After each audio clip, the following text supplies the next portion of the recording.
Olá, nós estamos de volta hoje recebendo aqui o senador Cássio Cunha Lima, no nosso sala de visita. O senador que tem 30 anos de vida pública. Ele foi 3 vezes prefeito da cidade de Campina Grande, foi deputado constituinte, deputado federal por 2 mandatos e também governador da Paraíba. E é com ele que nós vamos falar agora. Senador Cássio Cunha Lima, um prazer receber aqui no nosso sala de visita. Seja bem-vindo. Obrigado pelo convite, o prazer é todo meu.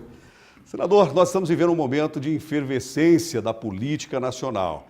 E parece que essa conturbação da política, ela trouxe aí uma certa descrença, de um modo geral, no povo brasileiro. Recentemente, o Congresso Nacional, a Câmara e o Senado votaram pelo impedimento da presidente Dilma Rousseff. Assumindo Michel Temer, me parece que os problemas continuam. O que dizer sobre essas questões, senador?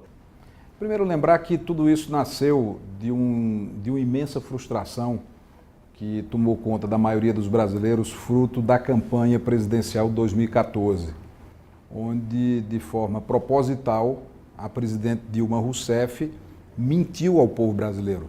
De forma deliberada, ela enganou o país inteiro, mostrando uma realidade que não existia, quando ela já sabia das dificuldades econômicas do país.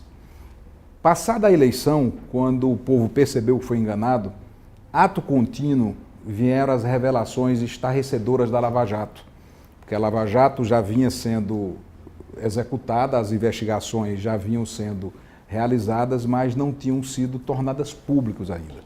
Então, quando você somou com o sentimento de enganação, né, decepção do processo eleitoral, mas o estarrecimento, a indignação que causou os grandes escândalos de corrupção revelados na Operação Lava Jato, sobretudo na Petrobras, o que aconteceu? O povo disse basta, chega, e foi para a rua.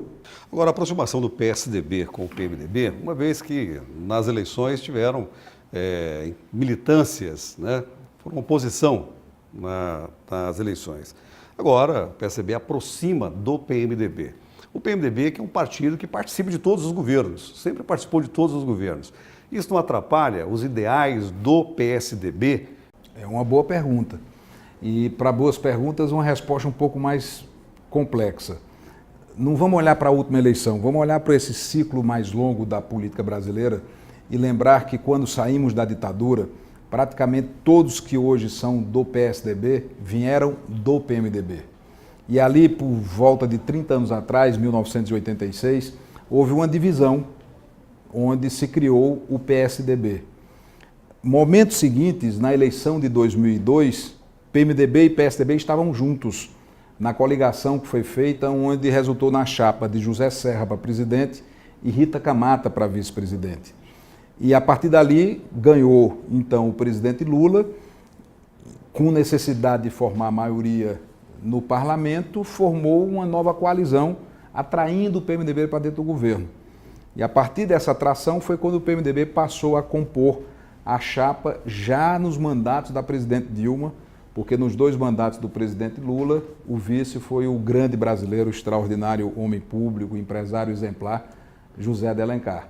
Então, esse momento serve, de certa forma, para uma reaproximação histórica de pessoas que militaram na resistência à ditadura no mesmo partido, que tiveram uma divergência num dado momento da nossa trajetória de democracia e que agora, por força do destino, das circunstâncias, voltam a afunilar. Nós temos um problema a enfrentar, que são dificuldades em alguns estados. Por mais que haja um alinhamento nacional, em alguns estados há um confronto muito direto do PMDB com o PSDB. E isso é um elemento que precisa ser bem tratado, bem cuidado, para que esses conflitos regionais ou estaduais não comprometam essa relação no âmbito nacional. Senador Cássio, nós temos a participação de uma telespectadora que formulou uma pergunta. Ela quer fazer uma pergunta para o senhor. Por favor, faça a pergunta aqui para o nosso senador. Eu gostaria de saber se, quando a presidente Dilma for afastada definitivamente do governo, na sua opinião, quais as chances de Michel Temer continuar na presidência? Luciane, eu acredito que o presidente Michel Temer vai dar sequência ao mandato a partir da confirmação do impeachment da presidente Dilma.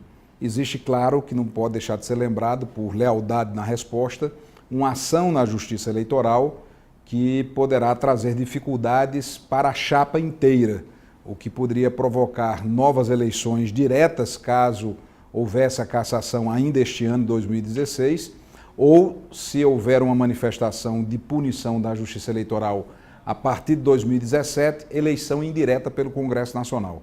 Mas eu particularmente acredito que o presidente em exercício Michel Temer concluirá o mandato, porque já existe uma jurisprudência que o TSE já decidiu lá atrás de separar as contas do candidato a vice-prefeito, vice-governador, do titular. Então, essa é uma discussão que ainda está sendo feita, mas para responder de forma direta a sua pergunta, acredito que ele terminará o mandato. O senhor foi prefeito, foi governador, viveu realmente o lado gestor, tanto da prefeitura, os entes federados, que em tese ficam com a menor fatia do bolo tributário do Brasil. E se fala muito na reforma do Pacto Federativo. O nosso programa tem muita audiência dos prefeitos que assistem o nosso programa. E esse é o sentimento. Michel Temer começou dizendo que precisa reformar, fazer uma reforma no Pacto Federativo, fazer alternâncias do Pacto Federativo. Mas, recentemente, o Congresso Nacional, a Câmara diz que o Senado não se comprometeu em derrubar o veto que trata das repatriações dos dinheiros aplicados no exterior que não foram devidamente contabilizados junto à Receita Federal.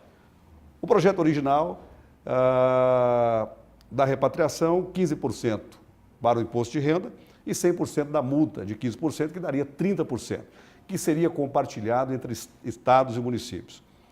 No entanto, havia um sentimento de derrubada desse veto que foi causado pela presidente Dilma Rousseff. Quando Temer assume a presidência, ele orienta, inclusive, o seu líder de bancada, o deputado André Moura, que, em tese, estava a favor do movimento municipalista, e quando Temer assumiu o governo, mudou a retórica e acabou orientando para a manutenção desse veto, deixando os municípios com apenas o valor de 15% do imposto de renda, não excluindo os municípios de participar desses 15%. Essa reforma do Pacto Federativo, que é tão anunciada, ela vai acontecer, senador? Tem esse clima de acontecer nesse momento onde o orçamento, onde o governo tem essa dívida astronômica apresentada de 170 bilhões? Não acredito que haverá espaço político para uma grande repactuação federativa. Eu acho que o que ocorrerá são gestos isolados para acudir, para socorrer os estados e municípios. Agora mesmo no Senado a gente está votando uma regra que permite que os estados e também os municípios, mas muito mais os estados, saquem até 20% dos depósitos entre privados para pagamento de precatórios. Alguns estados já sacaram, já resgatou 100% desses valores. Outros resgataram 70%. O Senado está tentando regulamentar. A gente aprovou matérias que permitem um pouco de fôlego no fluxo de caixa também dos estados, e há uma medida que está sendo estudada pela área econômica do governo, que seria uma carência no pagamento da dívida pública, que na minha visão deve ser estendido também aos municípios. De fato, a situação dos municípios é extremamente grave. A dos estados também não é diferente.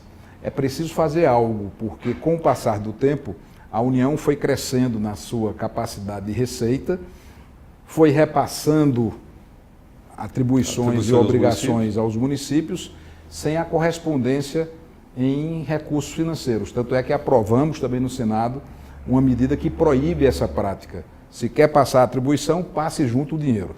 Então demorará algum tempo para que essa rearrumação federativa ocorra. Até Agora, porque essas medidas, senador, a dificuldade da União é muito grande e não é fácil fazê-lo nesse ambiente. Agora, todas essas medidas que foram tomadas, que você anunciou agora, ela beneficia os estados e os grandes municípios, as regiões metropolitanas. A grande maioria dos municípios brasileiros são municípios abaixo de 20 mil habitantes. Aliás, a grande maioria são municípios abaixo de 10 mil habitantes, que têm como as suas principais fontes de renda o Fundo de Participação dos Municípios e o ICMS. O Fundo de Participação teve uma redução só neste último trimestre de 12% comparado ao mesmo período do ano passado. As obrigações cresceram. O que os prefeitos têm como alento para fechar os seus mandatos? Porque a grande maioria, além da judicialização, a grande maioria está vivendo um calvário e tem convicção de que não darão conta de fechar o seu orçamento, mesmo tomando todas as medidas de contenção de gastos. Os prefeitos também correrão o mesmo risco que a presidente Dilma Rousseff correu, que é gastar mais do que arrecada. Os governadores terão um alento, que é a prorrogação da dívida, que é a questão dos precatórios. Mas os pequenos municípios, o que o Congresso Nacional, qual é a visão do Congresso Nacional neste momento inglório por que passa a maioria dos municípios brasileiros e os gestores públicos municipais? Olha, vai ser inevitável que os municípios tenham essa dificuldade de fechar as contas. Ela já está acontecendo. Nós não estamos falando de algo que vai acontecer, é algo que já está acontecendo e você fala de uma região que é uma região rica, né? Estamos falando aqui praticamente para o centro-oeste brasileiro. Eu venho de uma região que é uma região mais frágil economicamente, que é o Nordeste, onde pode ter certeza que a situação dos municípios é muito pior, porque na maioria deles não tem sequer ICMS. O ICMS é uma coisinha desse tamanho, sobrevive exclusivamente do fundo de participação. Para que você tenha uma ideia, a folha de pagamento dos aposentados de mais de 80% das cidades do interior do Nordeste, o que o INSS paga aos aposentados rurais, é maior do que a arrecadação da prefeitura toda. Então a situação é de calamidade. Então, é preciso algumas medidas, algumas iniciativas que possam dar esse fôlego. Agora, quando você olha para o raciocínio que eu fiz há poucos instantes, que é essa carruagem chamada Estado, e aí o Estado como um ente amplo, União, Estados e municípios, não gera riqueza. E quem gera riqueza é essa força de tração que precisa ter estímulo para voltar a se movimentar e carregar um Estado menos pesado, essa carruagem precisa ser menos pesada para que esses cavalos, né, de forma figurada, não botem a língua de fora e não arreiem, é a perspectiva de retomar a economia. Porque o que é o Fundo de Participação? O Fundo de Participação é o conjunto de impostos de renda e de produto industrializado. A primeira medida é a União deixar de fazer desonerações no IPI. Então estamos estudando aqui no Congresso, e a equipe econômica também analisa essa hipótese, de rever as desonerações que foram feitas. Ou quando desonerar, criar um fundo de compensação. Ou preservar a receita dos estados e municípios. Então, para evitar o crescimento de impostos, voltar atrás nas desonerações, isso cria uma reação enorme. A indústria cia, determinado setor reclama, o outro grita. Não é uma equação simples, mas é um caminho. Mas o essencial, para concluir, é que nós possamos ter um ambiente onde a economia volta a funcionar. Muito bem, nós recebemos aqui no nosso sala de visita o senador Cássio Cunha Lima, líder do PSDB no Senado, que gentilmente nos recebeu aqui em Brasília.